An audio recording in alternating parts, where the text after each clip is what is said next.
The World Standards Day is marked every year on the 14th of October. The day was set aside to raise awareness about the need for one global standardization of products and its importance to the economy. The day also recognized the efforts of experts and regulators who formulate policies and other agreements across countries. Ahead of next week's edition of the annual event, the Director General and CEO of the Standard Organization of Nigeria, Farouk Salim, is joining me here for our conversation. Thanks for making it on the show tonight, Mr. Director General. Thank you. Thank you. We appreciate it. Next week, October the 14th, is the day. Well, but tell me, when you talk about standards and all of that across Africa, what's the tell me about the World Standards Day. It was set up 14th of October every year. Yes. What is the outlook for this year? Well, the outlook is good because we have this AfTA going on, the African Free Trade area. Correct. And we're kind of coalescing together. We just had the ASO conference, African Standard Organization Conference, and we had the International Standard Organization Conference. So all the standards basically are getting unified within the African region and in the world. And the importance of it for this day is to remind people, sensitize people what standards are, how important they are in our lives, and how we should be able to watch out for them. Because it's important to know, and it's important to watch out for them so that they can be able to work together with us to fight substandard goods in the market. Tell me about your fight at the SON against substandard goods and products in Nigeria. Yes. Well, we are making progress, but right now I really feel like a salmon swimming against the tide. You catch a bunch of stuff in the thousands, and the next time you see another set of problems coming in. But totally, I'm very happy with the progress we're making. Just 3 days ago, we in Port Harcourt, we kind of arrested some people bringing in substandard goods from tires to cables, wire cables into the country. And that's very important. A month earlier, we had to arrest a few people too with fake cables. And the problem with fake cables, which is just like the old show we used to have in high school, secondary school, where if you plug it, it turns red, and then you cook your food in it. So when you have a substandard cable in your ceiling, essentially, you just have a reshow in the ceiling. So somebody saves all that money to build a house for a lifetime, and suddenly you buy the wrong cable, and the next thing is your house is burnt. And you blame your auntie in the village for spiritual attack or something like that. But what is SON doing to achieve sustainable development around your operations? Well, we did a lot of things. First of all, we just launched a lab, Sustainable Development Lab in Oba facility here, where we can test your solar panels, your inverters, your batteries. And also on a personal level, the organization no longer buys generators anymore. You don't buy generators? Not anymore. We have a lot right now, but we are phasing them out.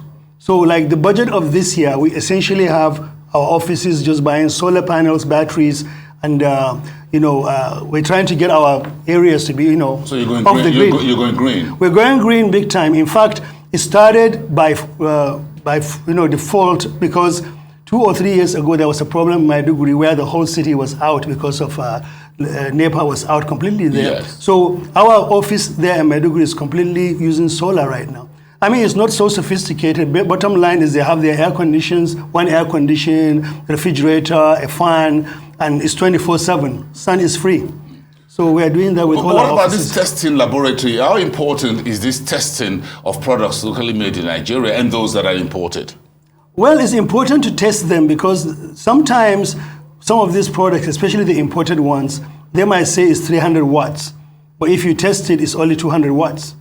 But they are selling it to you as 300 watts. And then you wonder why you have a certain amount of panels on your roof and you're still not getting enough charge on your batteries.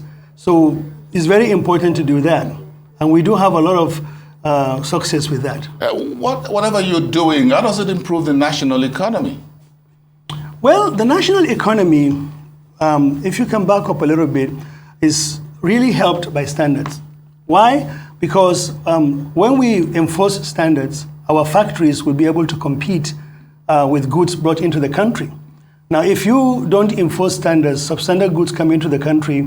Essentially, what happens is an average factory in Ibadan or in Kano would not be able to compete, and they have to close their factories. A lot of factories were closing because of issues like that. Because I was wondering why, because we've got a number of Nigerian products being rejected overseas. Now, that's a different story. That has basically nothing to do with standards. What happens is that, for example, you are talking to your brother in England, and he tells you, hey, tuber of yam is 10 pounds. You do your calculation in Naira, and you go, man, that's a lot of money. So you run to Makurdi in Benue State, buy a whole container load of yam, you go through the customs and then ship it. Now, the problem with that is one needs to double check what the standards are in the UK, what the standards are here, and what do they need, what paper documentation they need in that country, which you can get them here before you ship those products. So most of these products will land there. There are no documentation, no papers, no certification from us or from the quarantine organization. And then basically some of them even have bugs in them because they didn't inspect them properly. So they reject them because of that. Now, if an importer does his homework properly or her homework properly, find out what the requirements are in the country you're shipping to, and then you follow the process. The moment your product arrives, you have a certificate showing this is the product, because our labs are internationally accredited. So whatever product we analyze and accredit and certify will be acceptable everywhere in the world because we have international accreditation. So certification and accreditations and all that, yeah, for big companies that is understandable. What about MSMEs in Nigeria who are struggling to survive? Well, we do actually have a special desk in our department, in our organization, HSME desk, and it's doing a very wonderful job. We have special programs for SMEs. In fact, we have MOUs with state governments.